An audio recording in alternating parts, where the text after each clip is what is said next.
After thoroughly studying the entirety of the Super Mario Bros. Franchise, I found some of the absolute most insane secrets and Easter eggs that are scattered throughout the different titles. Already have made several videos highlighting a few noteworthy ones. Today in particular, I want to look at hidden images in every single Mario game, as the developers included some very interesting ones for you to discover, some of which can be seen in certain levels you play through, or others that can be unlocked if you collect certain things, but either way, you're bound to see a few here that you never knew about. Oh yeah, before I get started, my name is Copycat, and if you haven't yet, then please subscribe to my channel, hitting that bell to stay notified when I upload new videos. The first home console game to be released in the series was Super Mario Bros. For the NES, which definitely has a few hidden images I want to show off, starting with fireworks that can appear once you touch the level's end flagpole. How many that end up shooting off all depends on what the last number on the timer is when you complete the level, with 1 producing 1, 3 producing 3, and by that logic, of course 6 producing 6. This is just a nice little visual Easter egg that more often than not would happen randomly during your playthrough, and is a feature that carries over to future titles, meaning we'll see very similar ones later on in this video. One interesting detail that I can't unsee once I learnt about it is that the clouds and the bushes are literally identical sprites, just painted a different color. The only thing I can assume is that this was an easy way to save memory while they were developing the game, so I'll have to give them a pass as I couldn't imagine trying to make a video game over 40 years ago now. The final we're gonna look at is really funny, as it caused an uproar when the game came out in 1985, which is that some people thought Mario very closely resembled former Soviet communist leader Joseph Stalin. And although there are some similarities, I would never go as far as saying Nintendo would pay homage to this notorious figure. They would eventually say that this was just a coincidence, but fans still to this day meme on this situation by creating Stalin Mario mods in games. The second game to be released in the franchise, at least specifically in Western markets, was Super Mario Bros. 2 for the NES, which has a few notable hidden images, starting with the layout of certain sub-areas. I'm not 100% sure if this was intentional, but if you go down certain jars, the platforms within them appear to form a face, whether it being happy or sad, just depending on the ones you find. Now, I saw someone suggest that this might be a reference to the Phantos, as they do look normal at first, and then get angry with you when you take their key, but I don't think this was ever officially confirmed. The only other thing I want to look at is a very funny mistake on the game's box art, which incorrectly shows Mario wearing red overalls and a blue shirt, which of course diehard fans know is the inverse of what it's supposed to be. I'm not sure who made this mistake, but the Famicom Super Mario USA version also has it, so I'm not sure if they were just going for continuity or didn't want to redo the art, but either way it doesn't really make sense. The most obvious hidden images from Super Mario Bros. 3 are the references to the entire game being a play, starting with what you can see in the title screen. Here, things literally begin with curtains being pulled back to reveal the two brothers on what's obviously a stage, with them putting on a little performance for you, the audience, to enjoy before you begin your journey. In the game, you can do things like get behind the stage, see certain objects hanging from off the screen, or bolted to the background. And to top everything off, you literally exit stage left when you complete a level, just like an actor would when their scene's over. The only other image of something that most people overlooked is that the clouds and bushes randomly have eyes, making me feel like they're supposed to be alive in some way. I know that the manual of the first game said that Bowser transformed the residents of the Mushroom Kingdom, and maybe that just continued on here and they became the background features of most levels.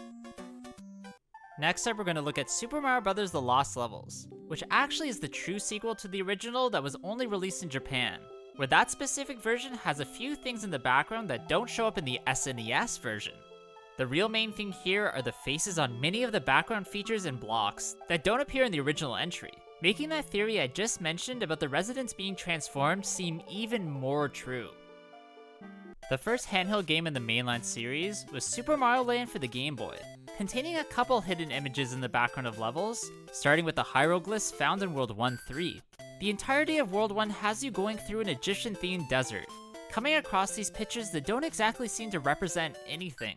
I mean, this might be a pharaoh, and this sort of looks like a bowl, maybe? I can't tell. Maybe the idea was just to go with random images, I'm not sure. Another background thing you can come across appears in World 2-3, where in that underwater stage you can see mini UFOs, which if you didn't know in this title, is actually the vehicle Mario seems to take from level to level. This either means that there have been several versions of the character that have gotten game overs in the specific spot, or there are other beings watching Mario on his journey. Either way, for some reason this doesn't seem like an arbitrary addition. The first game to contain hidden images drawn out in coins is Super Mario World for the SNES, in this case being an arrow that's meant to guide you in the right direction. These can be found in several stages, including the one in the Vanilla Ghost House, past the switch which indicates which door to go in, the ones in Vanilla Secret 3, I guess just giving you a bit of bonus coins as there's 5 big ones in that level, the Arrow of Bricks found in the sub-area of Chocolate Island 4, the Arrow of Hard Blocks found in a sky area of the Cheese Bridge stage, and finally the arrow found in the coin heaven of the Way Cool Special stage. Just as a note, if you weren't aware, I do have a hidden messages in every Mario game video, so if you think I left some things out, then it's probably in there, and check it out after you watch this one. One cool thing that can be noticed in the overworld map of the Special Zone are the 4 colors near the top of the screen, which if you didn't know, is actually the SNES logo. Not only that, but the Super Famicom controller, the Japanese SNES equivalent, has those colors to represent the B, A, X, and Y buttons. So it's cool that they also put a bit of a tie in there, and something we'll actually see again later in this video. Finally, I want to mention the graphical changes that happen to certain things in the game once you've defeated Bowser. Starting with the overworld map. Here you'll notice that the season has changed from a cheery summertime to a much more breezy autumn feel, as well as turning Chocolate Island into a more minty variety than its usual milk chocolate look. Also, a few enemies have altered appearances, like the Bullabills transforming into these strange crow-like birds, or the Koopas now donning Mario masks, I guess because they want to taunt the mustachioed man, albeit in a bit of a confusing way. The second handheld game in the series, and the second of the Super Mario Land sub-series, was released for the Game Boy in 1992, having a few instances of hidden images you can discover, starting with an arrow within the Tree Zone 1 stage. This is made of coins, and is located at the end of a bunch of hidden blocks, which directs you to maneuver downwards. However, there honestly isn't anywhere else to go. Oddly, this is the only image consisting of coins or blocks you can find in the entire game. Although there is a message in the Turtle Zone secret stage spelling out Super Mario Land 2, again something we looked at in the previous related video. Next, I want to showcase a couple of cool hidden visual Easter eggs that can literally just be seen in the game's file select screen. Starting with what happens if you want to erase one of them.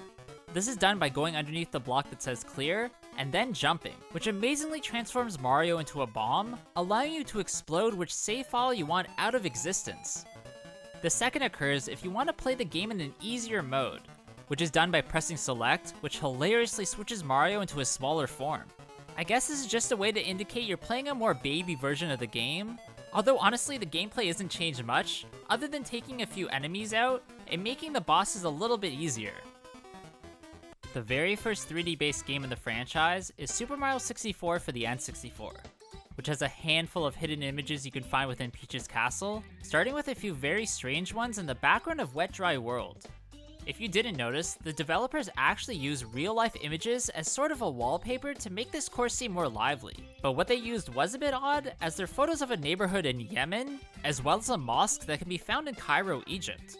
Maybe one of the designers were paying homage to their home country or places they visited, and I'm gonna have to assume something like this wasn't added by random. Another type of hidden image that you can find throughout the castle are the unusable paintings, which are placed upon certain walls, but of course you're unable to enter them to reach a course. Some of these include the Ball of Energy, or maybe a sun, which could be a reference to how you enter the Tower of the Wing Cap. There's a cloud and stars in the night sky, found near the entrance to the third part of the castle, and of course the Peach and Bowser paintings, found on either side of the entrance to the final boss fight. I'm not sure if these were ever enterable at one point and things were changed at the last minute, but either way I just find it interesting to note. The very next game in the series is Super Mario Sunshine for the GameCube, which has hidden images that can be seen the moment you meet the FLUDD on the Delfino airstrip. If you look closely while the device is scanning Mario, then you can actually see a few clips from past games on the screen, like a Bowser fight in the original NES entry, a fight against Iggy Koopa in Super Mario World, and the fight against Bowser in Super Mario 64, where you have to swing the King Koopa by the tail and then throw him into a mine. Although never outright confirmed, this makes me feel like the games must be connected in some way, meaning at this point Mario must be pretty tired of rescuing the princess. Next, I want to look at a few interesting level design choices that make them look like some sort of object, starting with the fact that Delfino Plaza is shaped like a dolphin. Not only does Delfino mean dolphin in Italian, but also Project Dolphin was the original name of the GameCube. So not only is this a reference to an animal you'd find in a tropical climate, but also to the system this game was released on. Another image that can be seen in a level can be found in Serena Beach, where if you look closely, you can see that the grounds of the hotel are shaped like a GameCube controller. This totally is not apparent until you really manipulate the camera from a higher up angle, and is probably something that goes right over most people's heads, especially as there's no overhead map in this title. Nintendo will return the series to its 2D roots with New Super Mario Bros. For the DS, which also brought back the fireworks features that was present way back in that first entry. In this one, the amount that comes out depends on the last 2 digits on the timer, which needs to be identical, where 11 will set off 1, 22 will set off 2, 33 will set off 3, and so on and so forth. Again, most of the time this can sort of just happen by accident, but it's nice to know that there at least is a pattern if you want the extra points they give you. This entry actually only has one instance where coins are laid out to create an image, in this case, a mushroom in World 1-5. This is found at the end of the coin heaven as a bit of an Easter egg, with the star coin situated in its middle for you to collect. Next up is the space-based Super Mario Galaxy entry for the Wii, which has plenty of hidden images that are actually nods to other Nintendo franchises, starting with the amazing thing you can find in the Rolling Gizmo Galaxy. Instead of getting on the ball, platform across the thin bridge and get right to the edge where you're able to look downwards and see a rupee made of star bits. This is the currency that you can collect and buy stuff with all throughout the games in the Legend of Zelda franchise, where there aren't usually many crossovers with the Mario games, but when it does happen, it's always a treat.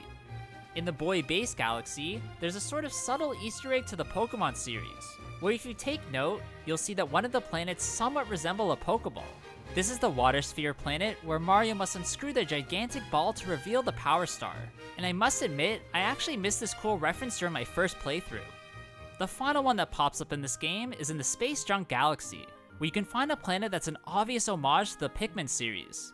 This specifically looks like Olimar's ship from Pikmin 2, which could mean that these universes are somewhat connected, even if they are very different types of experiences. Most of the hidden images in New Super Mario Bros. For the Wii that I want to look at are made of coins or bricks, so I'm quickly going to go over exactly where they show up and what their purpose is. Here this includes the arrow of coins in World 1-5, showing which way the platform goes. There's a unique fire flower made of coins in the sub-area of World 2-4, a heart made of coins found through a sub-area of World 4-3. In World 7-2, there's an arrow that points towards hidden blocks. In the World 7 Ghost House, there are arrows that point you through falling down the void. And finally, World 9-8 has both bonsai bills made of coins and literal coins made of coins, all of which are just a bonus for you to collect. The only other thing I quickly want to go over is what appears on the game's disc art, as the character's positioning and colors looks very reminiscent to something that was seen earlier in this video, the SNES logo. Here you can see the 4 characters' orientation of the disc create this image, and I'm really not sure of the reason for the specific callback, but it actually is something I realized when I initially played this game. Probably the most famous hidden image of the entire series can be found in Super Mario Galaxy 2, where in the Shiverburn Galaxy, if you look up to the sky, you'll find a very frightening surprise. This is a group of ghostly figures that in the game files are given the moniker of the Hell Valley Sky Trees, meaning that they were definitely added on purpose. These also reappear in the Grandmaster Galaxy in the Polestar area, and there's never been an official statement by Nintendo for why these were added to the game, although I'm guessing it must have been a sick joke from one of the animators. The only other image from this game I want to mention is the secret Rosalina icon, only showing up if you collected all 242 stars. This is an extremely small cosmetic change that can be seen in the game's title screen, but at least it's something you can show off to your friends, as this is a pretty hard accomplishment. Up next is the incredibly cool Super Mario 3D Land for the 3DS, which has one type of hidden images that immediately come to mind in the photos you receive when completing certain things in the game, just giving you a cute little picture that depicts something happening throughout it. Now most of these are pretty straightforward in their collection, but a few require you to do some specific things for them to become unlocked. This includes things like beating the game as both Mario and Luigi, unlocking Special World, and fully completing Special World, with the prize being some cool things you can look at especially in 3D. which of course I can't show you here, but you get it. In the third installment of the new Super Mario Bros. Sub-series, there are two very insane hidden images that become your title screen the more coins you collect, starting with the one you get if you gather 1 million. Here you're presented with a congratulations message, and the screen itself, being Mario turned golden, surrounded by a sea of coins. Now, if you're truly an insane person, the next title screen you unlock is given to you if you collect the maximum 9,999,999 coins. Something I can't say I'd specifically ever have the patience for. Again, once you achieve this, you'll be congratulated, and this time given the screen that includes the golden raccoon Mario in front of a massive amount of coins. A pretty insane completion reward that I doubt many people have gone for. The final entry of the new Super Mario Bros. Sub-series came out for the Wii U in 2012, and contains a few coined images I want to look at, starting with what can be found in the Flight of the Parabeetle stage. Near the end of it, you'll come across a horde of Bonsai Bill baddies that try to run into you, where you need to skillfully dodge them while on the backs of the beetles. While doing this, you'll actually notice mini bullet bill shaped coin clusters along your way, which come in both the normal yellow variety and the switch activated blue versions. In both cases, having the image point in the direction the bullets are traveling. The only other one you can find is in the red hot elevator level, where activating a switch halfway through it will reveal an arrow pointing towards a star coin. I'm not sure why such a big indicator is needed for something that seems sort of obvious, but at least it could be somewhat helpful for you getting it on your first try instead of having to return. Now quickly before we move on, this game also has fireworks that appear here showing up if the last two digits are identical to each other. This has become pretty run-of-the-mill at this point, and now I can safely say is a staple of the series that I bet we'll see again in the future. Super Mario 3D World for the Wii U has my favorite set of hidden images in it in the 8-bit Luigis, which are found almost in every single stage of the game, at times needing you to pull off some specific feat to see them. These were included to celebrate Luigi's 30 years of existence, and there are so many of them that I can't go through them all, but I do want to go through the ones I consider the best. These include the running Luigi that can be seen in the reflection of the mirror in World 1-5, the giant Luigi waiting for the water of the Bowser Highway Showdown stage, the Shadow Luigi, found at the wall at the beginning of Shadow Play Alley, the Luigi in the rotating hills of the Really Rolling Hills stage, the horde of zombie Luigis that rise from the dead in the Shifty Boo Mansion if you reach the goal with 12 seconds left on the timer, the one in the mirror of A Beam in the Dark, as well as the one that appears on the moon in the same stage, the one on the endless path of World Star 4, which you don't normally see as you usually catch the goal pole before you reach that area, and finally the one you can find when you climb the leftmost tree in the Tower Sunshine Seaside stage.